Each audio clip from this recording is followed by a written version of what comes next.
Salam alaikum, salut à tous. Oh, vous pouvez pas imaginer comme j'étais en train de bouillir. Il y a 2 heures de décalage avec la France, hein, en Turquie. J'ai écouté tout le monde. CNews, mais ouf, LCI, ouf, BFM, ouf, même France Info. Tout à l'unisson. Les otages, oh, dans quel état ils vont être, il est prévu un soutien psychologique, là. Certains, alors bon, CNews, c'est encore plus grave. Pour eux, c'est même une erreur, il faut tuer tout le monde. Bon, bref, il n'y en a que pour eux. Les Palestiniens, ils n'existent pas. Eux, c'est vraiment, c'est même pas un microbe, un Palestinien. Pour eux, ça n'existe pas. Donc, jamais un mot pour eux. Jamais un mot. Et quand ils parlent des morts palestiniens, ils disent, c'est la faute du Hamas. Non, il faut Hamas. Ils ont tous des airs, là, incroyables. À l'unisson. On va me dire, mais toi, mais moi, t'es pareil parce que t'es partie prenante, tu sais pas. Moi, je suis hyper objectif. Premièrement, les otages, depuis le départ, j'étais contre. D'accord? Israéliens. Pourquoi? Parce que c'est des civils. Et islamiquement, surtout s'ils disent que, alors ils me font rire, parce que c'est toujours genre, Hamas, frères musulmans, frères musulmans, rien du tout. Qu'est-ce que vous m'inventez, là, sans déconner, etc. Islamiquement, on prend pas des civils en otage. On ne tue ni ignares, ni femmes, ni enfants, ni invalides, et on n'abat pas les arbres. Voilà, grosso modo. C'est-à-dire que, même dans l'islam, la guerre, elle est codifiée. Je vais pas revenir aussi sur, à l'époque où il y avait des batailles, le prophète sallallahu alayhi wa sallam, quand il prenait des prisonniers, il leur disait à quiconque apprendra à lire, à écrire, à 10 musulmans, il sera libéré. Vous imaginez ce que ça voulait dire, quoi. C'est parce qu'il savait que le savoir et tout ça, etc., avait une importance hyper importante. Bref, pas m'écarter du sujet, et ils sont là. Mais pourquoi les 2 millions de Gazaouis, ils sont pas pris en otage? Quand vous êtes enfermé, quand on vous a bombardé au nord, on vous a dit va au sud. Tu vas au sud, on te bombarde. On te dit mais repars au milieu, et etc. Donc, vous gens sont comptés. On parle de 46 000 morts. Et je vous parle, et ça, c'est des chiffres, comme ils aiment dire, oui, mais c'est les chiffres du Hamas, c'est les chiffres de l'autorité. Personne remet en cause leurs chiffres. Même les Israéliens ne remettent pas les chiffres en cause du Hamas, d'accord? Même eux, ils ne remettent pas en cause. Et les organismes internationaux, eux, au contraire, trouvent que c'est inférieur de la réalité. Parce que les autres, ils comptent les morts chaque fois qu'ils rentrent dans les hôpitaux et qu'ils vont les enterrer. Mais ils ne parlent pas de ceux qui sont enfouis sur les décombres. Oh, 70% de rasés. Vous imaginez, vous prenez votre ville, 70% aplati. Il y en a combien de corps là-dessus? Il y en a qui parlent que ça peut monter jusqu'à 100 000. Mais bon, même 46 000. Vous voyez, déjà, les 46 000 morts gazaouis, ils ne valent pas les 1000 Israéliens qui sont morts. Donc, dans les Israéliens, il faut rappeler, parce qu'on ne le répète pas assez, chaque fois qu'on parle le 7 octobre, une partie qui a été tuée par l'armée israélienne. Hein. Mais ça, silence radio. Pareil, où on nous a matraqué à l'époque, ils étaient violés, les petites filles, au ventre ouvert, tout ça, etc. Tout ça, on a vu que c'était de la fake news. Sauf que dans l'esprit, notamment vous, ceux qui écoutez, etc., pour beaucoup, avaient entendu cette chanson, et vous la répétez, sauf que elle est fausse. Donc, vous savez, ils jettent des mensonges, parce que tous ces médias se font le porte-parole d'Israël. Avant, on avait carrément, là, le Olivier Schmich, là, je sais pas comment il s'appelle, là, porte-parole, truc, et les autres, là, Benny Meoui, etc., comme si c'était un mec neutre, comme si c'était un expert indépendant, il venait nous vendre sa soupe de la communication de l'armée israélienne. C'est hallucinant, mais je vous dis, la France n'est plus la France. La France, elle est colonisée. Voilà. La France, elle est sionisée. Et ils sont tous comme ça. Et là, c'est le concours d'épines, même les collaborateurs. Non, mais vous vous rendez compte, le 7 octobre et tout. Ok, le 7 octobre. Moi, je condamne les civils. Vous voyez, je sais pas, il n'y a pas tortiller des fesses, etc. Je le condamne. Même pareil, le 7 octobre, tuer des civils, je le condamne. Tuer des soldats, c'est normal. C'est la guerre, c'est de trucs, de tout ce que vous voulez. Les règles internationales, les civils, voilà. Moi, je donne mon opinion. Mais d'autre côté, c'est pareil pour les Palestiniens. Qu'est-ce qu'ils ont demandé? Ceux qui n'aimaient pas le Hamas, ceux qui n'avaient pas voté, parce que bon, les élections datent d'il y a 17 ans, hein. Pour le Hamas, etc., ils ont été, de façon indiscriminée, ils ont été tués quand même! Putain de merde! Ils ont été tués quand même! Ok? Donc, ils vous disent, mais on dit, ouais, ils vont faire les échanges avec les prisonniers palestiniens. C'est quoi ces éléments de langage? Non, je le répète, ça c'est important. Est-ce que vous savez qu'en Israël, il y a ce qu'on appelle, ils se sont inspirés du système américain, Joe le grand frère, hein. Ils font un système de non-droit. Qu'est-ce que ça veut dire?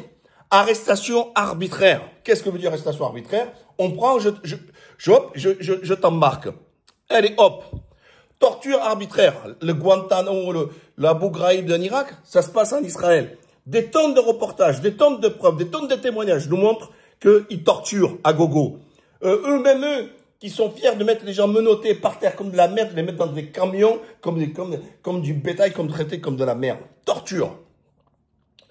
3, la plupart, c'est ce qu'ils appellent, ils ont une loi. Vous voyez, c'est pour ça qu'ils me font rire. Ils disent, Israël, c'est une démocratie, etc. Ouais, mais la démocratie ne t'exclut pas d'être un pays terroriste ou un pays génocidaire ou un pays moribond. Je vous rappelle que ceux qui ont utilisé la bombe atomique, c'est un pays démocratique, ça s'appelle l'USA. C'est les Américains qui ont envoyé des bombes. C'est eux qui, sans aucune poursuite judiciaire, sanctions, comme la Russie sont en train de faire, quand ils ont menti devant la communauté internationale des États-Unis avec la photo, vous vous rappelez Colin Powell, etc., pour avoir torturé. Alors, comme ils veulent avoir les mêmes propres, ils le font dans les pays de collabos, les Arabes, les pays de merde, de ces régimes, hein, je parle pas des populations, où ils en ont fait en Égypte, en Arabie Saoudite, fermer les yeux, vas-y, on torture, on l'a fait chez eux, mais chez nous, on fait pas, hein, on fait propre, chez nous, hein. Ah, chez nous, non, on peut pas, on le voyait même, non, chez nous, on peut pas. À l'extérieur, on peut. Mais la France, elle est la même, hein. Parce que la France, nos personnes qui sont parties, parce que j'aime pas le mot djihadiste, ils racontent n'importe quoi du mot djihadiste. Le djihad, c'est la résistance sur soi-même. Eux, ils ont inventé djihadiste, c'est une forme de terrorisme, etc. Même ça, on va même plus le dire. C'est par exemple, si je dis, moi, je fais mon djihad, actuellement, voilà, ça fait 15 jours, je fais mon djihad. C'est quoi mon djihad? Ben, c'est lutter contre moi-même parce que j'ai arrêté de fumer. Donc, je fais une forme de djihad. Vous voyez, le djihad, c'est multifactoriel. Après une bataille avec le professionnel, quand ils avaient perdu, je lui dis, mais ils avaient pris une avoine incroyable. Compagnie, il me dit, mais alors maintenant, qu'est-ce qu'on va faire? On va faire le grand djihad. Oh là là, l'autre il se voyait déjà, putain, on va encore combattre et tout. Il dit, mais c'est quoi le grand djihad? Conserver, avoir la foi. Voilà le grand djihad. C'est conserver, avoir la foi. Vous voyez, il n'y a rien d'agressif, rien de méchant, rien de tout ce que vous inventez parce que vous ne connaissez rien à l'islam et vous vous faites croire dans des trucs. Mais pour revenir à nos moutons, du coup j'en ai perdu le fil. Donc oui, ils sont arrêtés arbitrairement, ils sont torturés et en Israël, ils ont fait donc une loi qu'ils appellent ça des arrestations administratives. Donc ça veut dire que vous pouvez rester de façon indéterminée, vous devez intervenir sans aucun motif. Vous savez ce que ça veut dire? Vous savez, le droit français, le droit international, c'est, selon comment il est monté, mais gros, un truc, c'est, on vous met en examen, ou on vous met en cause, on vous arrête parce que vous avez volé, parce que vous avez tué, etc. Et ensuite, vous attendez votre jugement, etc. Là, il n'y a pas de jugement, comprenez bien, puisqu'il n'y a aucune infraction qui a été soulevée, et aucune infraction qui est reprochée. Donc, et dans ce qui sortent là, qu'est-ce qu'ils vont livrer? Ils le disent pas. Des femmes et des enfants. Alors là, ils se demandent des conditions qu'ils ont vécues, les otages. Ok? Mais tu me parles des millions de Gazaouis, dans quoi ils vivent là? Tous les rapports, ils vous le disent. Tous les rapports, ils vous disent. Il n'y a pas d'eau, il n'y a pas d'électricité, il y a des maladies, il y a tous les hôpitaux, ils ont détruits, etc. Donc, on ne parle pas des 2 millions de Gazaouis, mais parlons-en de ceux qui sont en prison là. Ces femmes et les enfants qui vont libérer. Dites notamment le profil. Ah non, ils disent oui, mais rappelez-vous, la fois dernière, ils ont truc, c'était un noir.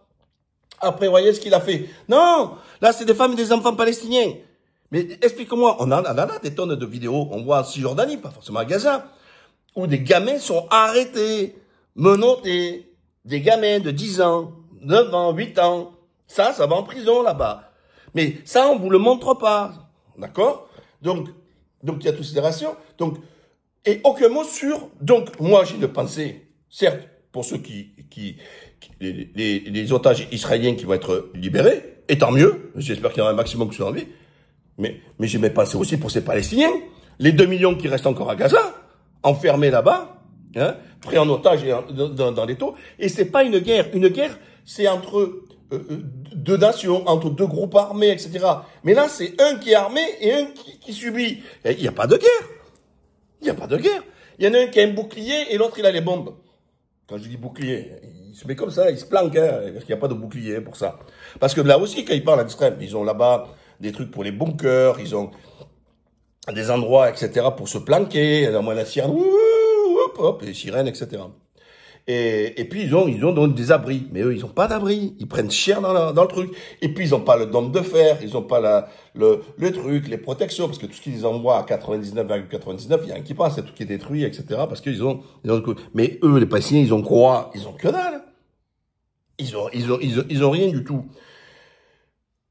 Enfin, sur ce que je pense de ce qui va se passer, etc. Alors déjà, je vous avais fait une vidéo avant, mais il y en a qui m'avaient craché dessus. J'ai dit, vous allez voir que Trump, il va le faire. Trump, c'est pas un vent-en-guerre. C'est un bouffon. C'est un guignol. Trump, c'est un mec, c'est un show, mais c'est un mec pragmatique. Mais il a le verbe haut, mais il a déjà été président, et à ce que je sache, même s'il avait dit que déplacer la capitale, c'est des mots, ça. Vous voyez, il a tué personne. Il a fait aucune guerre. Il n'a pas les mains sales comme Biden. C'est-à-dire que là, c'est Trump. Avant il est arrivé, il a dit à Netanyahu, tu fermes ta gueule, tu fais ce que je te dis. Da suite. Biden, vous voyez, c'est comme en France, cette gauche, ces socialistes, ce sont des faux culs, putain de merde. Biden, ils perdent en partie l'élection sur leur positionnement sur Gaza. Ils sont toujours pleins de morale, du droit de l'homisme, de trucs, de l'universalisme.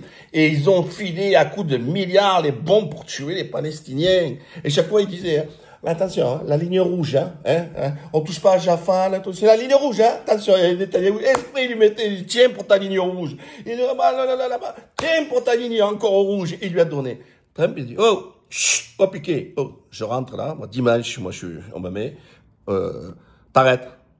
Et Trump, il va jouer, et je vous dis, il veut son prix Nobel. Ce mec-là, vous allez dire, c'est même rigolo. Mais il est comme ça. Et vous verrez qu'il va... Alors, les gens, ils me disent, oh, mais il faut se méfier, tout ça, etc. Mais moi, je vous le dis,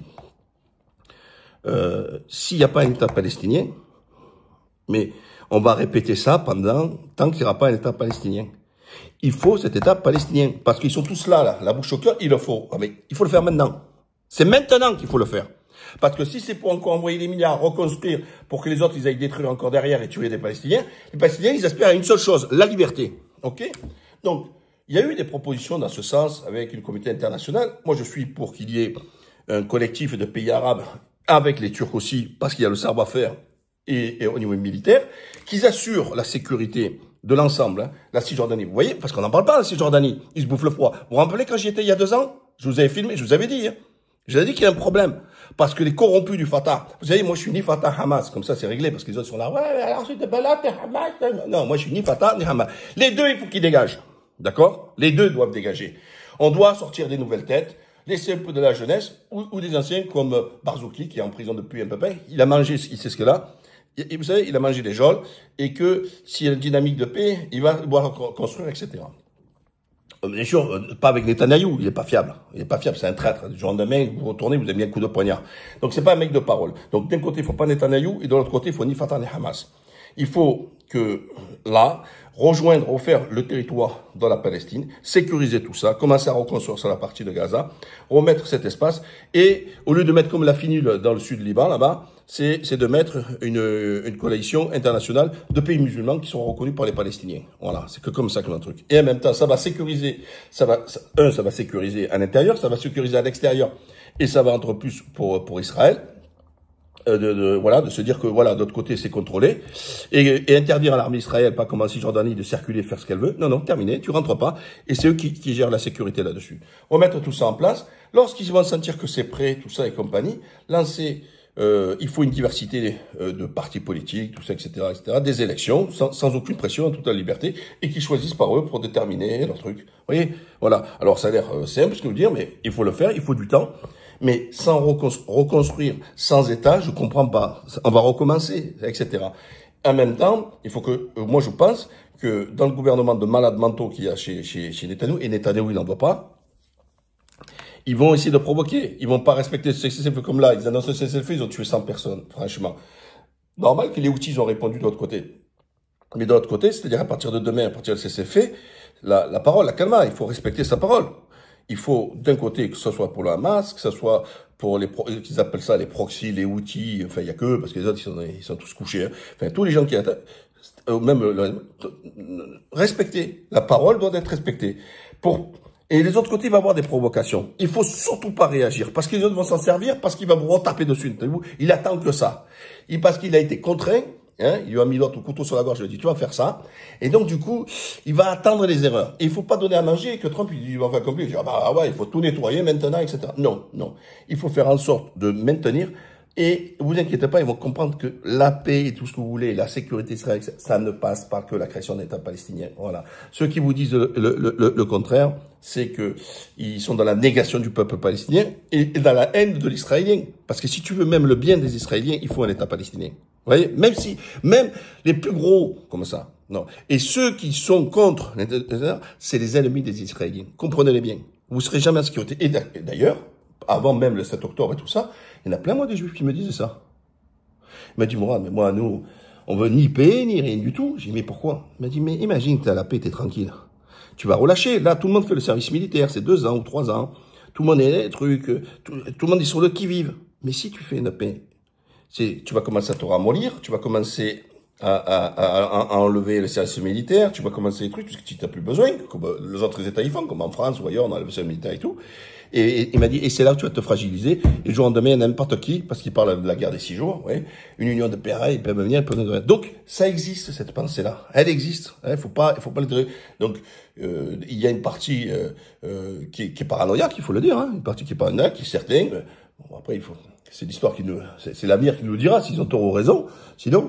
Mais il y a une part de parano, et puis il y a une part de gens qui se méfient, tout ça, etc. Mais ils risquent rien avec les pays arabes qui sont en tour, ils sont tous des vendus, donc aucun souci, hein, vous inquiétez pas, hein, là-dessus. N'oubliez pas, abonnez-vous, partagez. Et Inch'Allah, pour les Palestiniens, mais nous, on reste mobilisés, on reste attentifs, et on le souhaite, Inch'Allah. Il a envie de gerber quand j'écoute ces médias avec ce déséquilibre total. Hein, et d'ailleurs, les Rotaillots, là, ils mettaient son sigle, là, hein, les chrétiens d'Orient. Hein, jamais un mot pour les chrétiens palestiniens. Ah non, ils savent te pâter, c'est comme nos 2 gendarmes, hein, qui ont été massacrés, mis à terre comme de la daube, là. Et qu'il n'a pas fait le fanfaron. Hein. Par contre, pour aller faire le Mac à l'Algérie, bah oui, parce que ça paye, ça fait bien quand je me bats contre l'Algérie. Hein, contre Israël. Non, pas ceux qui vous nourrissent, pas ceux qui vous tiennent pas les cojones, pas ceux qui vous jouent avec les médias, pas ceux qui... Voilà. Et ça, c'est une réalité. Voilà. Donc, ceux qui disent le contraire, c'est des menteurs.